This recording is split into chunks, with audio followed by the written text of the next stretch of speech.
Hello. হ্যাঁ, নমস্কার। MP Raiganj Kartik পাল বাবু বলছেন? হ্যাঁ, নমস্কার, নমস্কার, বলুন। নমস্কার, আমি নিউজ টুডে ইন্ডিয়ার চিফ রিপোর্টার জব্বার আলী বলছিলাম, কার্তিক বাবু। বলুন জব্বরবাবু, বলুন।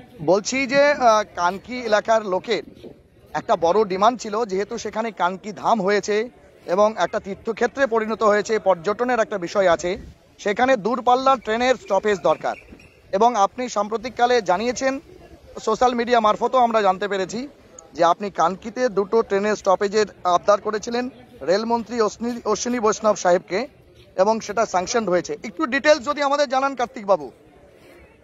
নমস্কার। প্রথমেই বলি, আমাদের চাকুলিয়াবাসী তথা আমাদের কানকিবাসীর দীর্ঘদিনের দাবি ছিল প্রথমে স্টেশনের প্ল্যাটফর্মের দুটো প্ল্যাটফর্মেরই কাজ শুরু হয়ে গেছে, এবং তার সাথে আরো দাবি ছিল যে এখানে কলকাতাগামী কোনো ট্রেন নেই, যেহেতু কানকিতে আমাদের 100 বছরের জৈন মন্দির রয়েছে, সেখানে বাবা রামদেব মন্দির রয়েছে, প্রচুর ভক্ত সমাগম বাইরে থেকে আসে, এবং একটা ইন্টারসিটি স্টপেজও দরকার ছিল এনজিপি থেকে শুরু করে কাটিহার।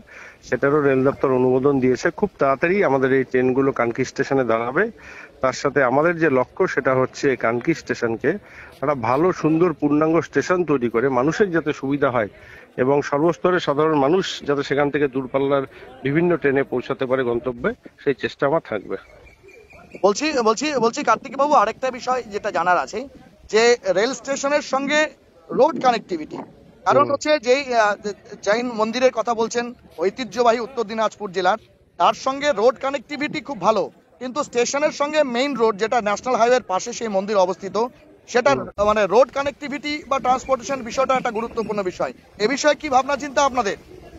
অবশ্যই এটা খুব গুরুত্বপূর্ণ বিষয়, কারণ আমিও দেখেছি, যেহেতু মন্দির তারপরে ওই রাস্তাটায় হাট বসে, খুবই একটা ঘিঞ্জি রাস্তার মতো হয়ে যায়। সেই ক্ষেত্রে মানুষের যখন ট্রেনের স্টেশন পূর্ণাঙ্গ চালু হয়ে যাবে, সেই ক্ষেত্রে আপনার প্রচুর যানজট তৈরির একটা সম্ভাবনা থাকবে। সেই জায়গায় দাঁড়িয়ে আমার যেটা লক্ষ্য থাকবে, আমি ওখানে লোকাল লোকের সাথেও কথা বলেছি যে জমির ব্যাপারটা দেখুন, তারপরে আমি রেলওয়ে বোর্ডকে লিখবো আবার নতুন করে, এবং জেলা শাসককেও লিখবো, যাতে তারা ল্যান্ড অ্যাকুইজিশন করে যায় এবং রেল থেকে যেন সেই স্টেশনে ঢোকার একটা আলাদাই রাস্তা তৈরি করে, যাতে মানুষের কোনো অসুবিধা না হয় বা মানুষ যেন স্মুথলি স্টেশনে চলে যেতে পারে।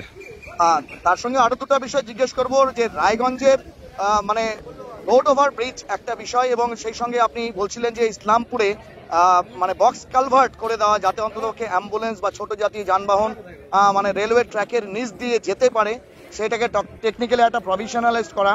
তো সেটার কাজটা কত দূরে গিয়েছে, কার্তিক বাবু? আমি প্রথমেই ইসলামপুরেরটা বলছি। ইসলামপুরেরটা শুধু পর্যায়ে নেই, সেটা এখন জাস্ট রেলওয়ে বোর্ডে রয়েছে। তাদের টেকনিক্যাল ব্যাপারগুলো দেখে সেটা টেন্ডার প্রসিডিওর হয়ে যাবে। যেটা দীর্ঘদিনের দাবি, বিশেষ করে শান্তিনগরবাসীর দাবি, একটা বক্স কালভার্ট, সেটা অলরেডি প্ল্যান এস্টিমেট থেকে শুরু করে সবকিছু কমপ্লিট হয়ে গেছে। আর রায়গঞ্জের এনএইচ এর উপরে আমরা যেটা ফ্লাইওভারের কথা বলেছি, সেটা অলরেডি আমাদের railway department NFR already plan estimate সব করেছে, এবং আমাদের জেলা সমাহর্তার কাছে একটা তারা লেটারও পাঠিয়েছে তাদের হেড থেকে একটা এনওসি দেওয়ার জন্য।